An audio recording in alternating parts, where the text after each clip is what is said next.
Hello. So we are going to talk now the how to calculate the sample size. So this is the second part of our talk. Previously we were talking about what is the sample and what are the sampling methods, different techniques, what is advantageous, when type of things. Now we will talk about how to calculate the most frequent question any investigator faces is how many subjects should be studied or what should be the sample size.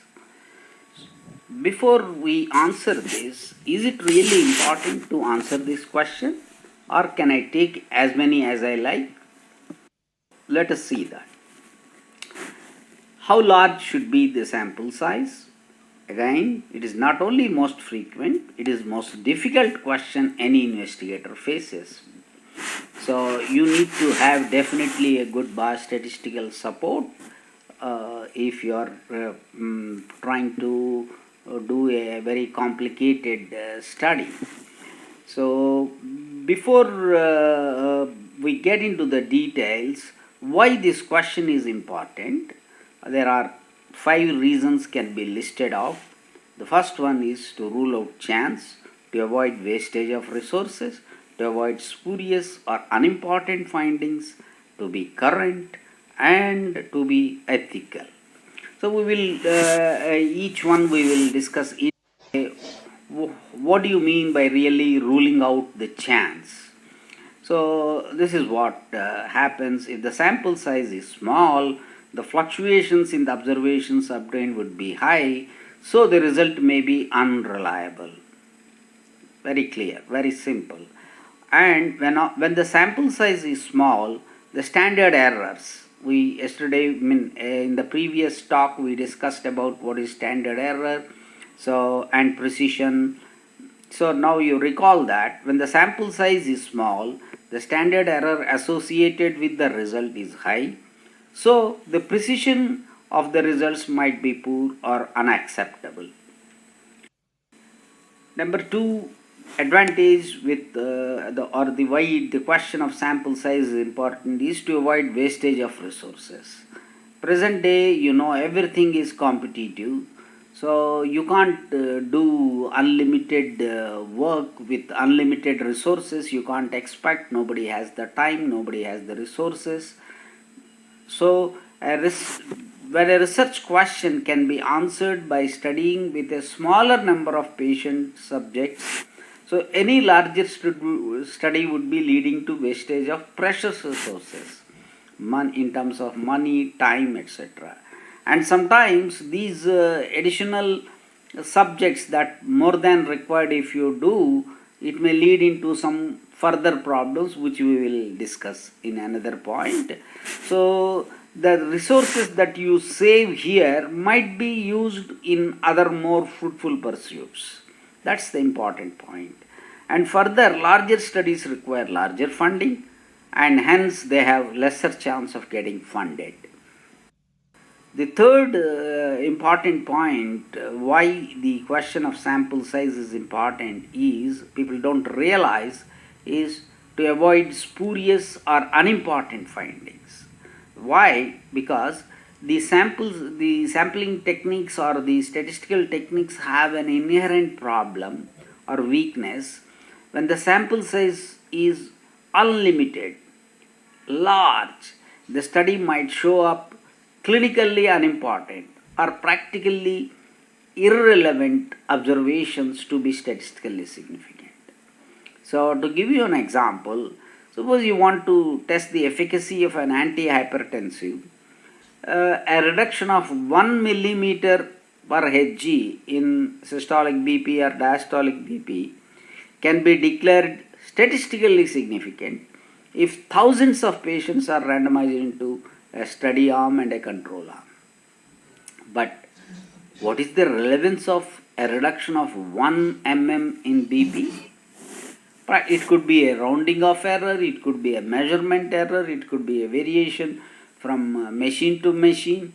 So this is the inherent drawback of statistical techniques. If you use more than necessary sample size, you may find irrelevant, unimportant results to be statistically significant, and they unnecessarily draw your attention, and if you are not seasoned investigator, you may try to overplay that and try to project it as a new finding, but then no reviewer, no editor, no journal will buy that result or your study will not see a good journal to be published, or it will not come to the light of the day.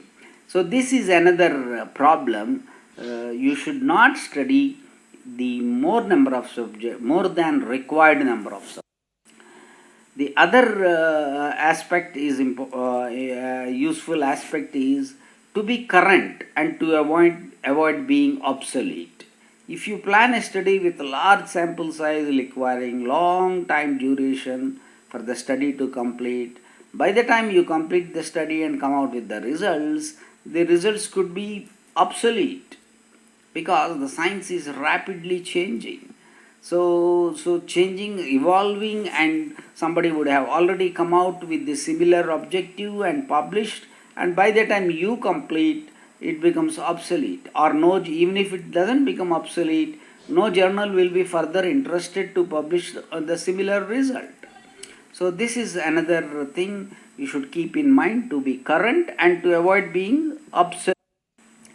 And this is another very important related to the sample size, required sample size, adherence to the required sample size. Partly it is the earlier point that we discussed, avoiding resources. In addition to that, you need to be ethical. This is more so if you are doing experimental studies or clinical trials involving human participants. What happens is, if you are comparing treatment A and B, and you say treatment B, new treatment is better than the existing standard treatment A, and this you can prove statistically by studying, let's say, 200 patients in treatment A and 200 patients on treatment B. Even if you study 10 patients more, means 5 in each arm, the 5 patients who are allotted to treatment A, they were unnecessarily given an inferior treatment.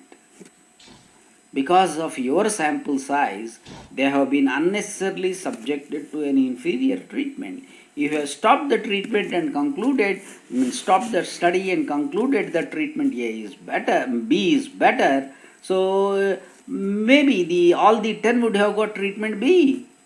So this is what, when we say ethical, a large size leads to unnecessarily patients receiving an inferior treatment. On the other hand, if you take few subjects, small size, small study size, including few patients only for each arm, such a research or such a study is a futile research, because you will not find anything significant when the sample size is too small. That is another reason to be, very clear-cutly, in a scientific manner, calculate the required sample size and then plan accordingly. So these are the 5 reasons that why we should worry or calculate about the exact sample size requirement. Then, now come to the approaches for the calculation of sample size. There are 2 approaches, common approaches, empirical and analytical. An empirical approach has no scientific basis. What we do there is we use a sample size that has been used in earlier studies. Perfectly fine, only if your study design and the population being studied, they are similar to the earlier study that has been, you are copying the sample size that has been followed in the earlier study. In addition, whatever the previous studies have acceptable limits of error, that error margins or magnitude of the errors for generalization, they are acceptable for you also. If you want to be more precise, if you want to be more accurate, or you want to answer more subsets type of things, then this logic or this approach of empirically taking sample size from a previous study doesn't help. So apart from that, there is nothing much to talk. The analytical approach, this is the most often used approach, because no two studies are exactly same, no two populations are exactly same, and nobody does a 100% copying the objectives and all, because every study has some speciality, some component which is either added or removed. So analytical approach is the most common approach used for sample size calculation, and in this approach two things will really determine the sample size. What are these? The assessment of errors of inference. There are two types of errors.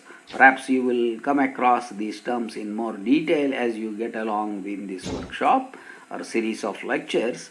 There are two types of errors, statistical errors, type 1 and type 2, and these two errors should be what we should say keep in mind, or they should be factored in this analytical approach.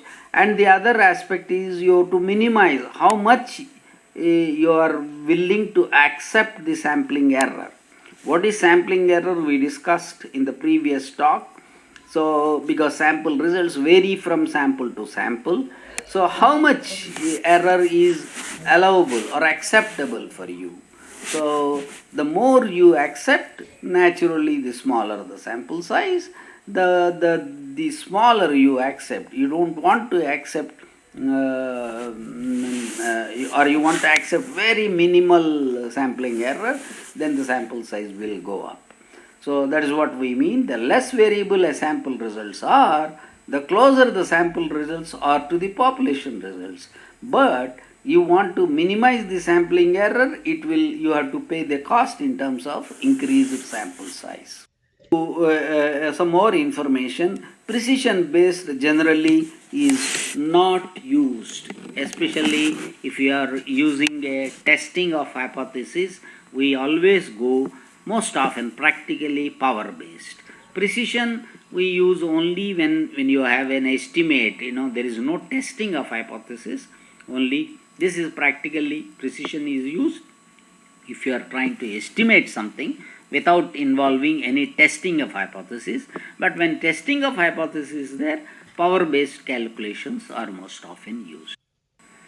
So sample size case calculations based on precision of study. This is again a more elaborative explanation here. Study is determined by how much sampling error is considered acceptable. This level of precision is set up in advance by deciding upon a desired width of the confidence interval. Naturally, as I mentioned already, the narrower the confidence interval, the greater the precision, and so the sampling error is reduced, but it requires a larger sample size. So sample size calculations are therefore based on the calculation of the CI in the analysis. As you may recall, just I mentioned 1 to 3 minutes back, if you are comparing two treatments, one treatment gives a 60% response, another gives 75% response, the difference is 15%. What is the confidence interval of this 15%? The additional benefit by one treatment. So this determines the sample size. Calculations based on power of study, the more detailed explanation is here. Sample sizes are chosen to give adequate power. Power, as I said, is the probability of detecting a significant result if the significant result exists, or a significant difference if the difference exists. So this is the basic philosophy of this method of calculation of sample size. The power of study, as I mentioned, is a measure how likely it is that the hypothesis or the significance test will produce a statistically significant result for a population effect of a given magnitude, if it can truly exist. Suppose you say, for me, again I will come back to the example of treatment A and B. A gives 60%, but B is expected to give 75% response, but I am happy to say that B is better even if it gives a 10% additional. So that is what you are saying. So for to minimum 10% is your threshold to say that B is better. So anything less than 10 you will obviously say no, not significant, and anything more than 10 you will say yes, there is a significant difference. So if there is truly there is more than 10% difference, how likely your test will produce this result that it is more than 10? That is what is called power. So, and for that power, and usually we take power of at least 80%, sometimes 90%, but again the more the power you require, the more the sample size, but minimum 80 is always taken. I mean, below that no result will be acceptable. So probability of obtaining a statistically significant result and consequently the chance of missing a true effect is decided in advance. So sample size calculations are based on the calculation of hypothesis test. Now, don't get the impression that sample size is readily available in somebody's pocket, or it is available in some shop in Chandni Chowk type things. It involves, a statistician cannot give you a sample size if you go and say give me sample size.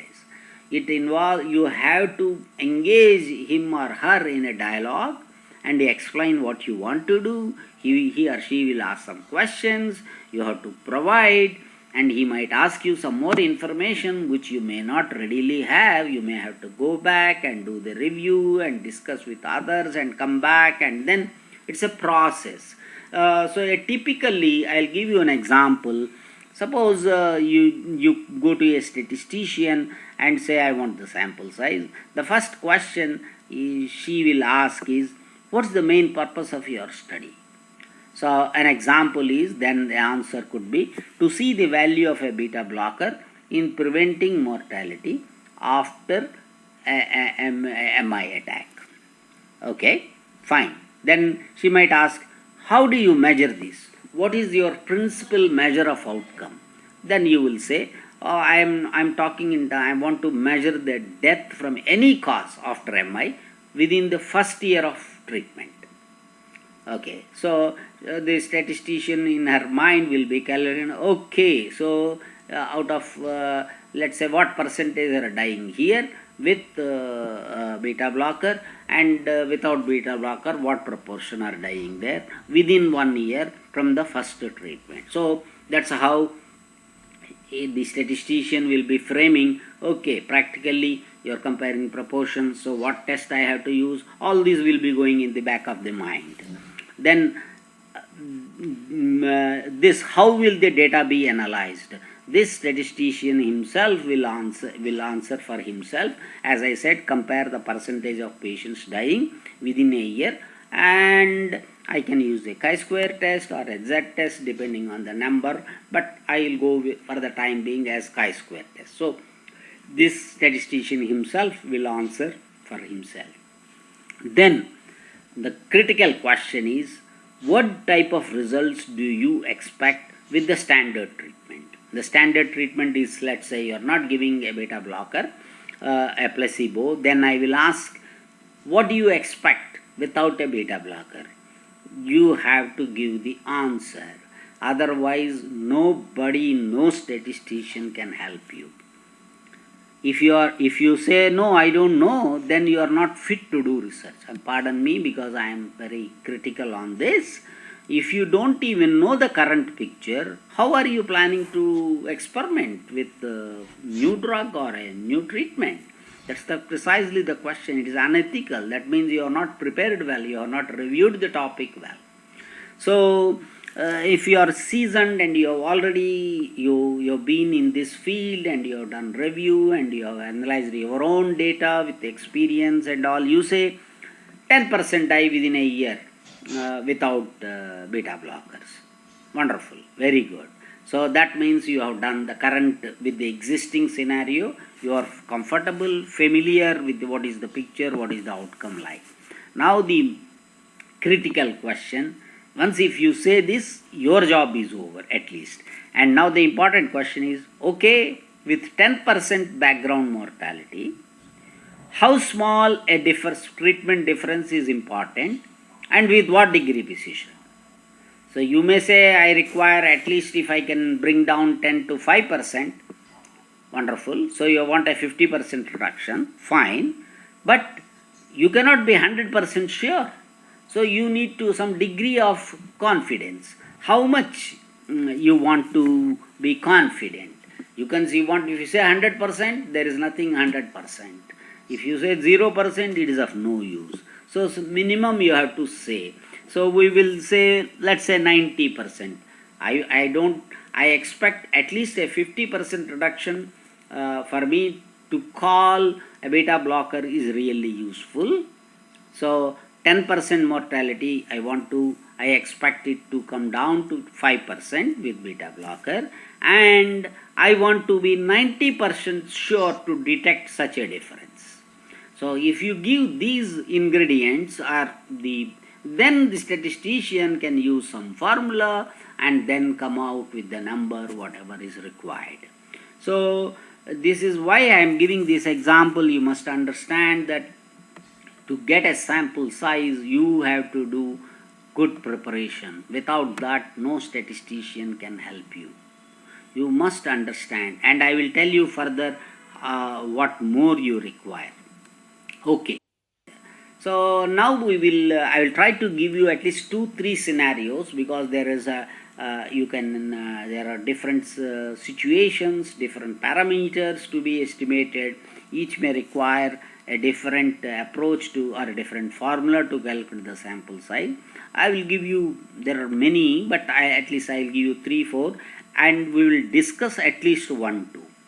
Okay, so that to give you a flavor of what goes in the sample size. I gave you the dialogue, how a dialogue goes between a statistician and the investigator before the actual calculation, that you have seen. And now I will take the first simplest case of, if you are estimating a mean, single, one sample, you are estimating the average, as we were discussing previously, what is the average height of a student, undergraduate student in Delhi University. So that type question, if you want to aim to assess, so find an answer, what should be the sample size? So a bit of mathematics, I'll just give you, even if you understand or don't understand, doesn't matter, don't worry, don't get bogged down, this is not important.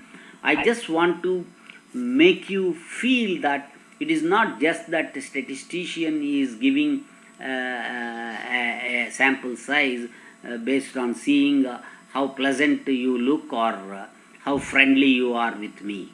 So you must understand that there is a theory behind that. So let the true or unknown mean be, let's say, mu, and now the investigator must state now his estimate to be correct within what limit. If the average height is 165 centimeters, are you okay if I give you a result plus minus 1 centimeter? Are you okay if I give plus minus 2 centimeters? Or 5 centimeters, 10 centimeters? So you have to say that limit. With what limit your result, you want to accept your sample result. This limit from the truth. If the truth is 165, how far your result is acceptable to you, plus minus.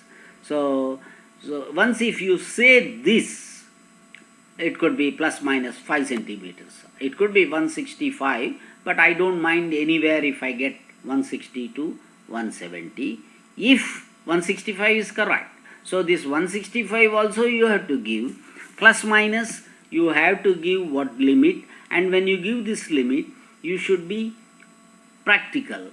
You cannot give, you just say plus minus 20 centimeters will be okay for me, because such a wide error margin has no precision, is very poor, and if you take the lower limit you get one interpretation, and if you take the upper limit of the confidence interval you get a desperately different result.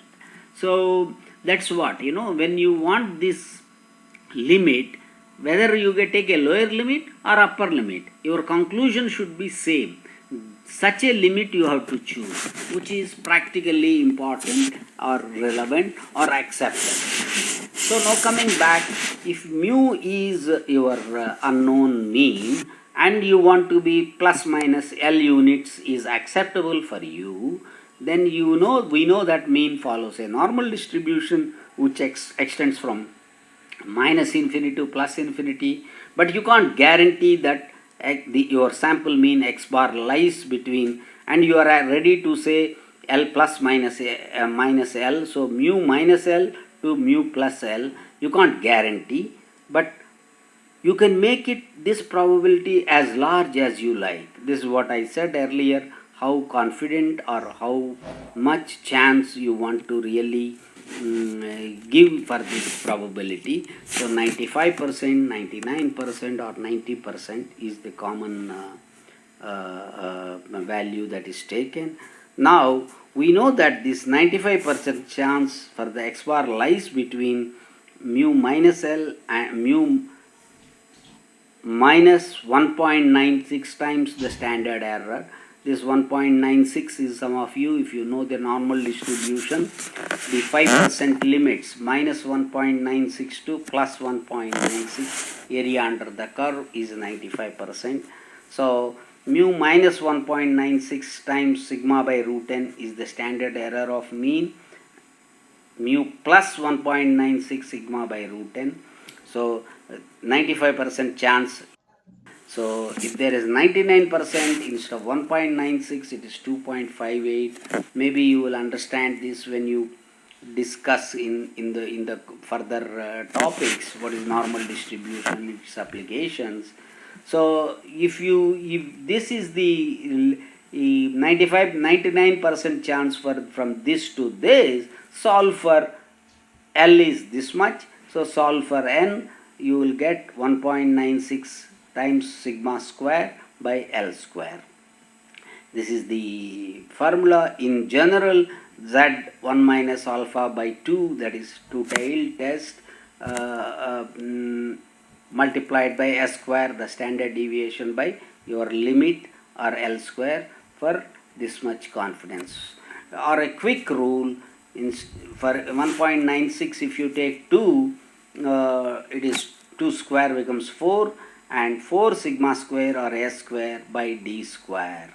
Okay, so remember this, don't worry about the calculations.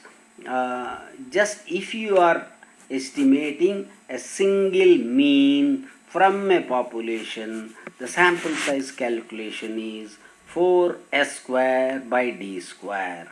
So what is this S square? What is the standard deviation of the heights among students?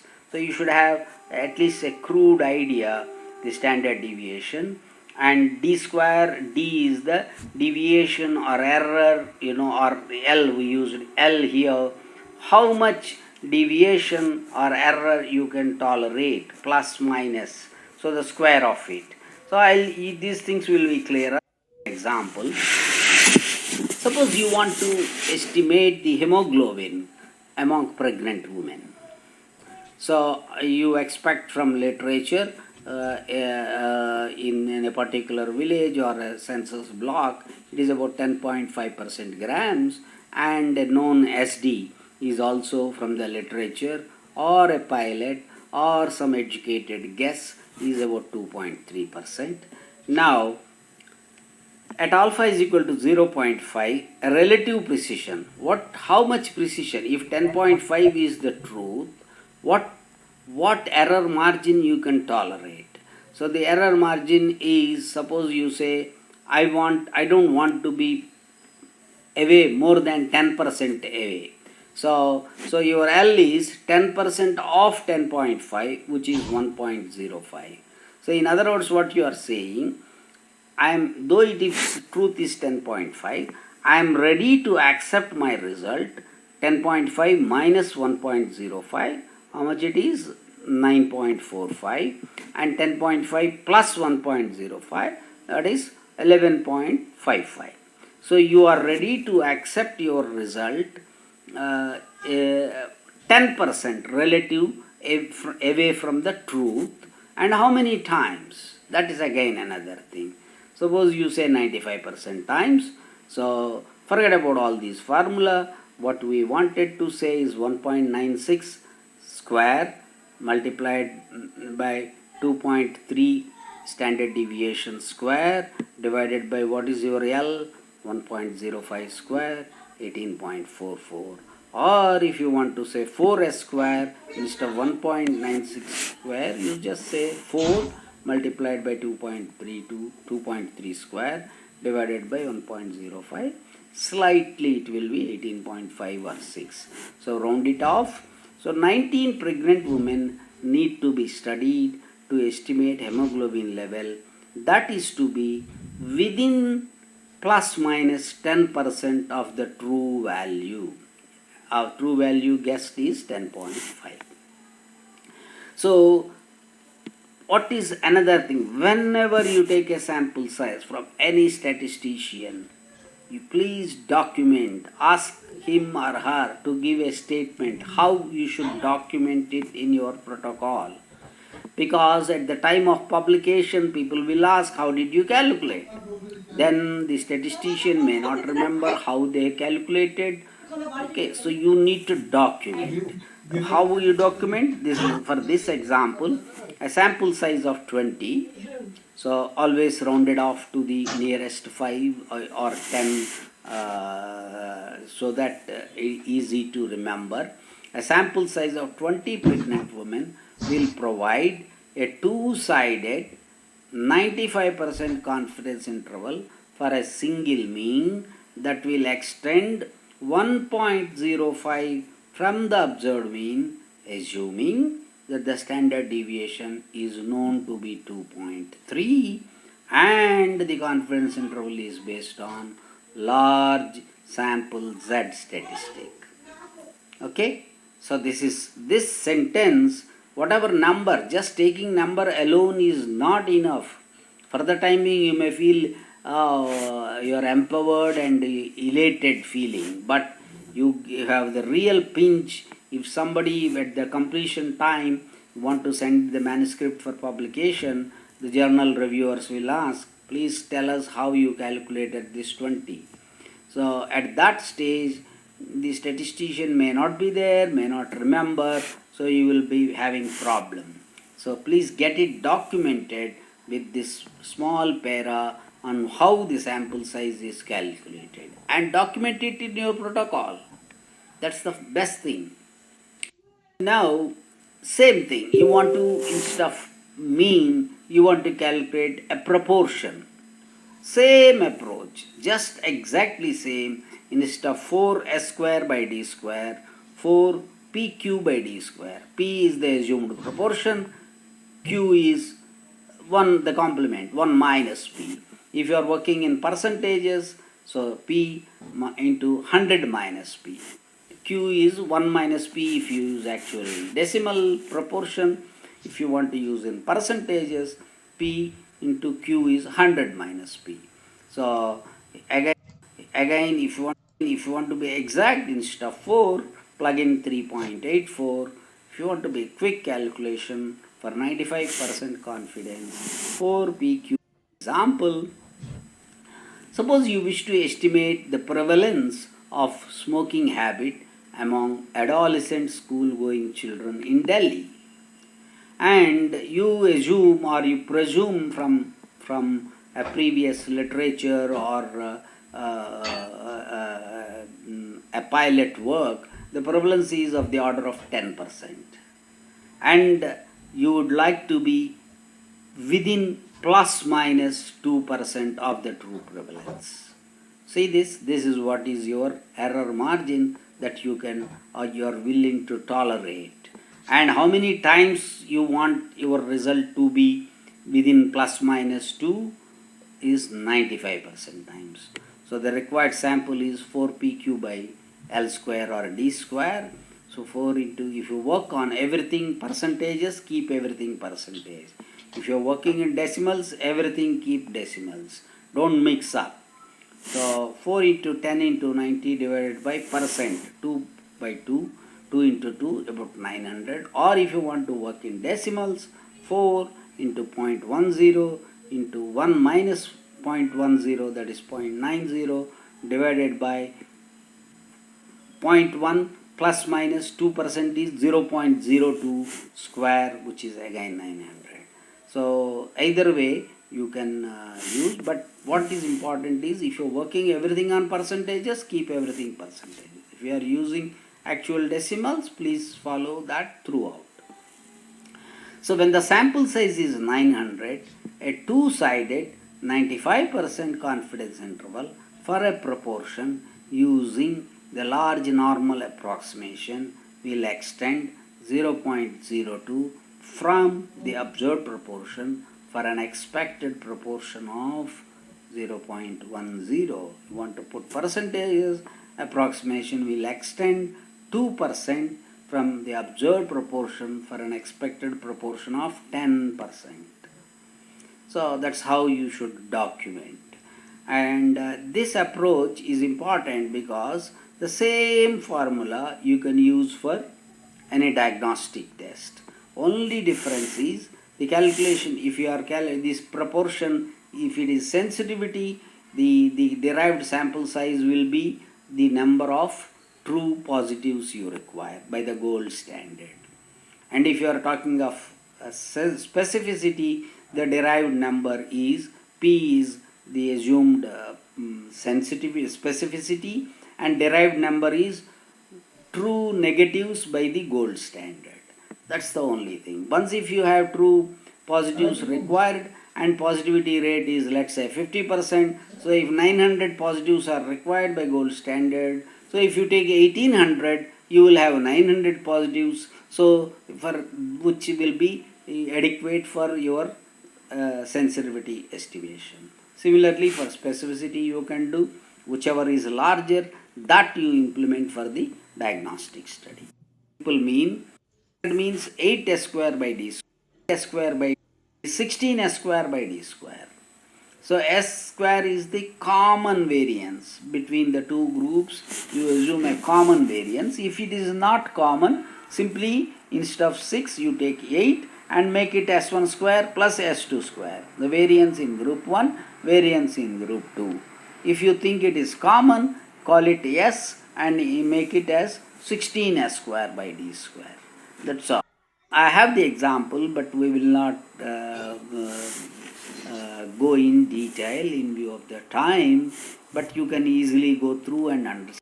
Similarly, testing of hypothesis involving two independent proportions. Okay, so it is again the specific statistical formula. If you want a quick thumb rule, 8 into P1 Q1 plus P2 Q2 divided by D square. Again, P can be, P1 can be percentage or actual decimal points. Same thing with P2, but do uniformly either percentage or this thing. Only one throughout. In my purpose, this is an example. Get into some words of advice. Whatever the situation and whatever the method, computed sample size gives only an idea of the required number. It is not a very sacrosanct number written in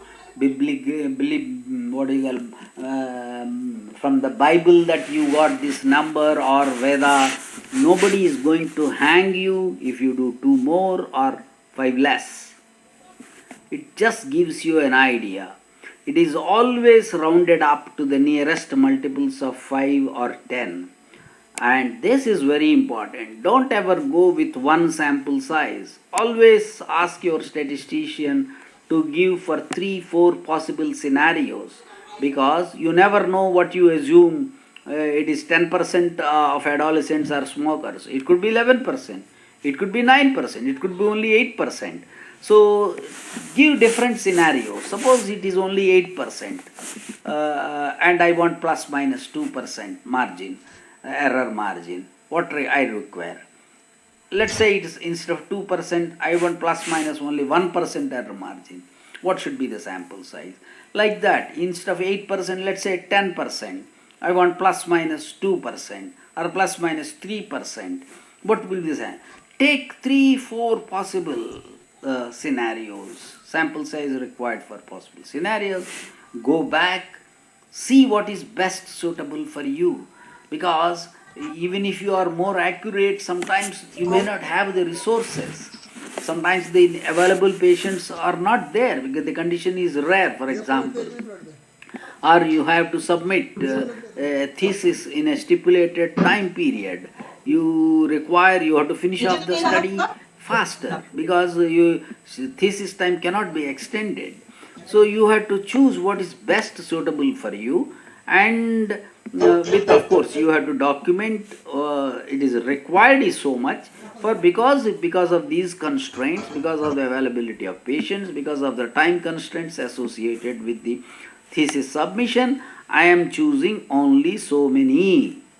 But there is no escape from saying what is the actual required sample size. You have, whether you follow it or not, you have to document it and then say this is what is required, but because of the practical constraints, in terms of the budget, in terms of the availability of patients, in terms of the time constraints, because of associated with thesis submission deadlines, I am taking only so many. So you will have to document it. This is very important. But before you decide, you need to have 3-4 possible scenarios, because nothing is perfect. The very fact that your whatever guess you are giving itself may not be correct. So take 3-4 possible scenarios, have the sample size in your pocket, go back, think with cool mind what is feasible, what can be done within your available time, and then decide. Okay. Then whatever this sample size is calculated, you need to give some escalated. If your sample population itself is small, then there is a finite population correction, which is this. You have to use this formula. Small n is the sample size, capital N is the population size. For some, whomever you approach may not be willing to participate in your study. So this is what is called non-response. NR is the non-response. If you approach 100 people, only 90% respond, 10% non-response. So you have to adjust the sample size calculated now itself before. And there are some dropouts, especially if you are doing a cohort type study, which involving periodically you need to monitor or follow up the patients. Some dropouts will be there for many reasons. So if the dropout rate is DR is your dropout rate, so n divided by 1 minus dropout rate square is the adjustment for dropouts. So if you want to see the more detailed discussions and formulas, this is one very good resource. Lashin 1981, Introduction to Sample Size Determination and Power Analysis for Clinical Trials. This is another article Controlled Clinical Trials may published, and always assess the appropriateness of the assumed values. You started your sample size assuming, let's say, 10% are smokers among the adolescents of Delhi.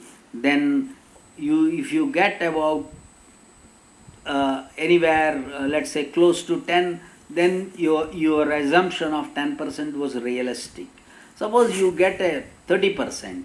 So what you assumed is highly different from what you really observed. So that would be a very, what I would say, questionable thing, because you have chosen 10%, assumed 10%. Is it because it suits you, that's sample size based on that? That sort of questions will be there, awkward to answer, awkward to even raise after spending hard work for your thesis work and all. So be careful. It is always nice to compare what you presumed and what you got at the end, the input values for the baseline prevalence or average height type things. Are they more or less same? If they are not, you have to be careful and be ready for what I would say, to answer. Okay, you should have a very good reason to defend yourself. Why, when your sample is giving 30% are anemic mothers, how did you assume it is only 10%? So that's where these questions will come when you want to really go for publication. If you foresee and if you limit times and your resources permit, you can recalculate the sample size and maybe you can continue the study if required. So these are, and there are some very good, there are hundreds of softwares for sample size calculation. If you go to Google, you will find everybody, Tom, Dick and Harry proposes sample size calculator, but don't trust them because not all are good. This EpiCal 2000 is one very good resource, and power and sample size program, this is another which will give you the, this is the interface, how you can see screen, you can just feed in and you will get. And if you have, this is the Biostat at Vanderbilt University. You can download this through this link. You can download the program, and as I said, further reading, Fletcher, Clinical Epidemiology, the Essentials. Just a minute.